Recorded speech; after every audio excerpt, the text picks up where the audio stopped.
أكبر الله أكبر الله أكبر ولله الحمد الله أكبر كبيرا.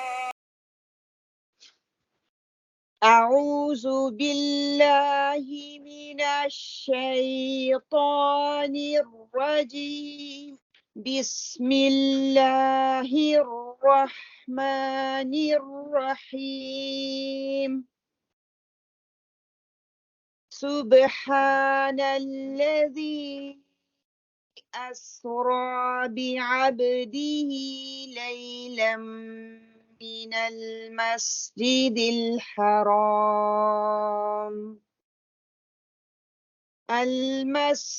الحرام إلى المسجد الأقصى الذي باركنا حوله لنريه من آياتنا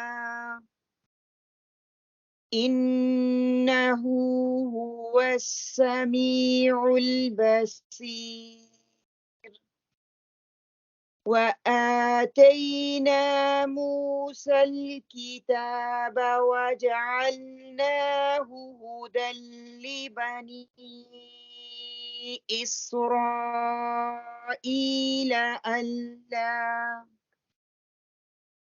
ألا تتخذوا من دوني وكيلا ذرية من حملنا مع نوح إنه كان عبدا شكورا. وقضينا إلى بني إسرائيل في الكتاب لتفسدن في الأرض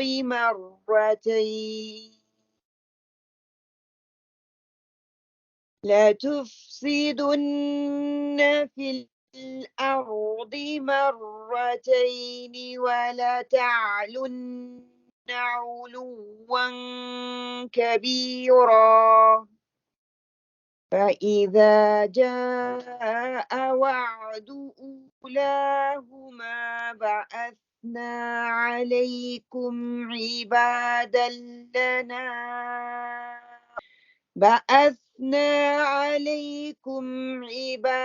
لنا أولي بأس شديد فجاسوا خلال الديار وكان وعدا مفعولا. ثم رددنا لكم الكرة عليهم وأمددناكم بأموال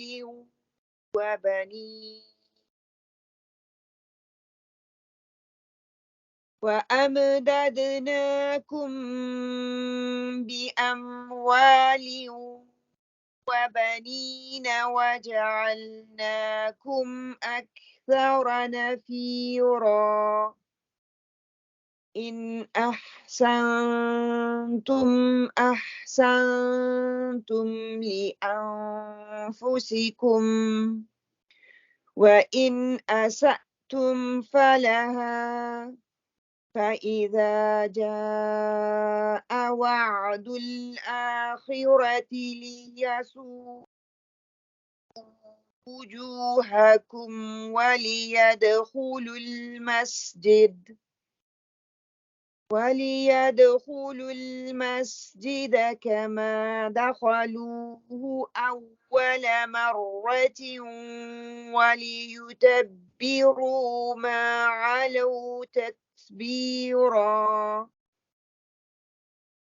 بسم الله الرحمن الرحيم. اللهم صل على محمد وعلى آل محمد كما صليت على إبراهيم وعلى آل إبراهيم إنك حميد مجيد. اللهم بارك على محمد وعلى آل محمد كما باركت على إبراهيم وعلى آل إبراهيم إنك حميد مجيد. بسم الله الرحمن الرحيم. الحمد لله رب العالمين الرحمن الرحيم مالك يوم الدين إياك نعبد وإياك نستعين اهدنا الصراط المستقيم صراط الذين أنعمت غير المغضوب عليهم ولا الضالين آمين. الحمد لله نحمده ونستعينه ونعوذ بالله من شرور أنفسنا ومن سيئات أعمالنا من يهده الله فلا مضل له ومن يضلل فلا هادي له. اللهم أرنا الحق حقا وارزقنا اتباعه وأرنا الباطل باطلا وارزقنا اجتنابه. الله ربي لا أشرك به شيئا. اللهم لا سهل إلا ما جعلته سهلا وأنت تجعل الحزن سهلا إذا شئت. وتوكل على العزيز الرحيم الذي يراك حين تقوم وتقلبك في الساجدين وإنه هو السميع العليم. وأفوض أمري إلى الله إن الله بصير بالعباد. الحمد لله الذي بنعمته تتم الصالحات. اللهم يسر ولا تعسر وتمم بالخير. اللهم اجعلني أحبك بقلبي كله وأرضيك بجهد كلي. اللهم ثبتنا عند الموت لا إله إلا الله. اللهم اهدني وسددني. اللهم اهدنا وسددنا. اللهم اهدنا وسددنا. اللهم اهدنا وسددنا. اللهم اغفر لي واهدني وارزقني وعافني أعوذ بالله من ضيق المقام يوم القيامة آمين اللهم آمين.